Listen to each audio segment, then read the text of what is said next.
Limang tanong ko pong unang sasabihin sa inyo, ito po ay ang mga frequently asked questions sa Facebook, Twitter at maging sa Instagram. Napakasimple lamang po ito sapagkat sa tingin ko ito po ang kulang sa ating media ngayon ay hindi na ipapaliwanag ang mga pinakasimpleng bahagi ng mga kaganapan. No po, nagiging komplikado agad. Simulan po natin kahit po sino muna ang gustong sumagot, no po. Sa pinakasimple pong paliwanag, ano po ba ang martial law?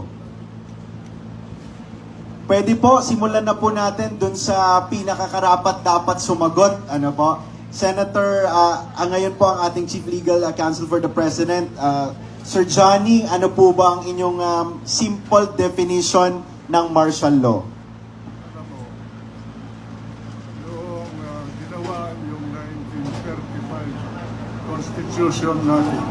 Hello. Yung ginawa yung 1935 Constitution natin, ginawa nila recto yun.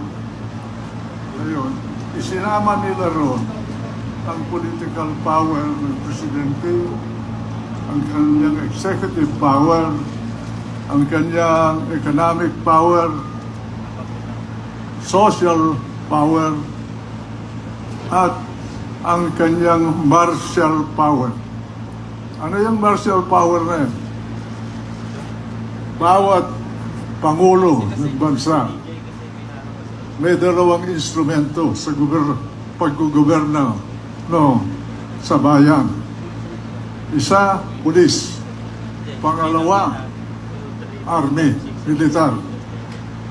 Doon nasasaad sa Commander-in-Chief provision yung dalawang instrument of governance ng presidente. At isa dyan na aspeto ng Commander-in-Chief power ng presidente ay ang pagdideklara na paggagamit ng military power ng presidente kung sakali magkaroon ng digmaan ang Pilipinas o kaya kung magkaroon ng insurrecto sa bansa, kung magkaroon ng rebellion sa bansa o sedisyon sa bansa o lawlessness sa bansa. Walang iba ang gagamitin ng presidente diyan sa mga bagay na yan kung hindi ang kanyang Commander-in-Chief provision. Police power to enforce the law and military power to impose order and secure the stability of the country. Nothing more, nothing less. Maraming salamat po, JP. Sa mga... I want to add more. Okay, sige po.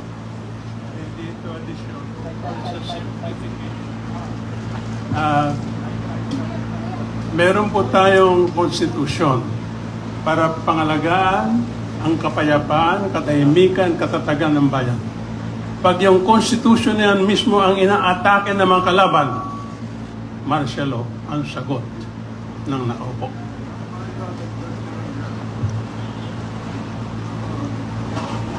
Ang Estado ay binubuo ng taong Pilipino. May gobyerno, ibinigay nila yan, ang kapangyarihan, ang istruktura dyan nasa salig ng batas. The purpose of government is to maintain order. That's why you have order in the domestic level and there is disorder in the international level. In the domestic level, if yung nag-aral ng political science,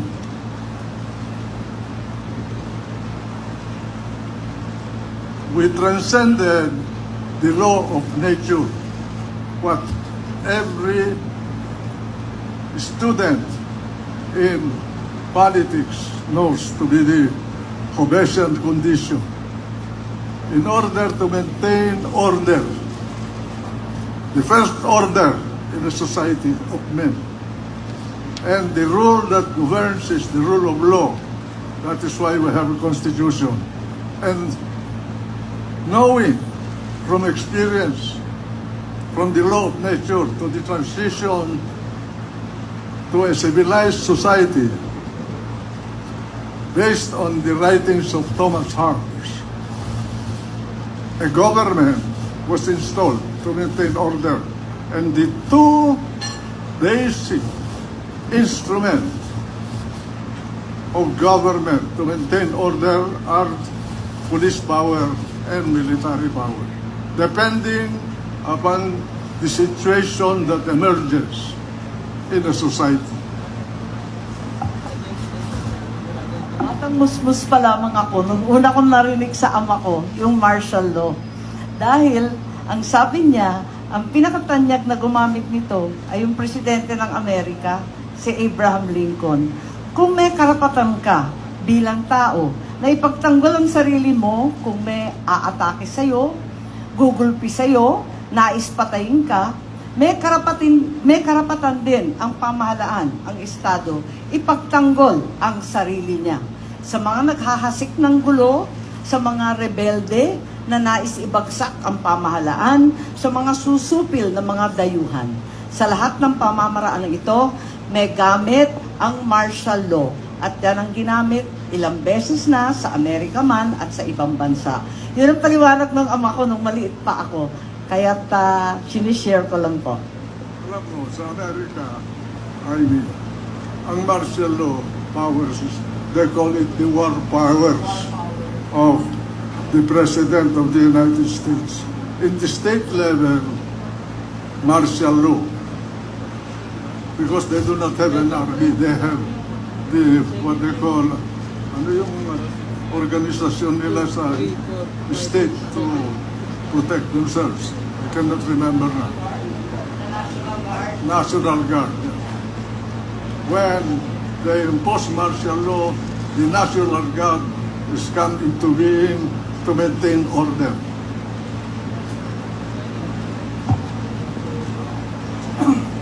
Senator Gringo po. By the way, so that we can define our conversation, the Philippine government did not initiate this violence. It is assumed that a government of a civilized, well-established government is for peace. The one that initiated this violence, which is an illegal violence, are those who organized the rebellion. Who is the enemy of that rebellion? And against whom were they warring? They were warring against the Constitution of the duly constituted government of the Republic of the Philippines.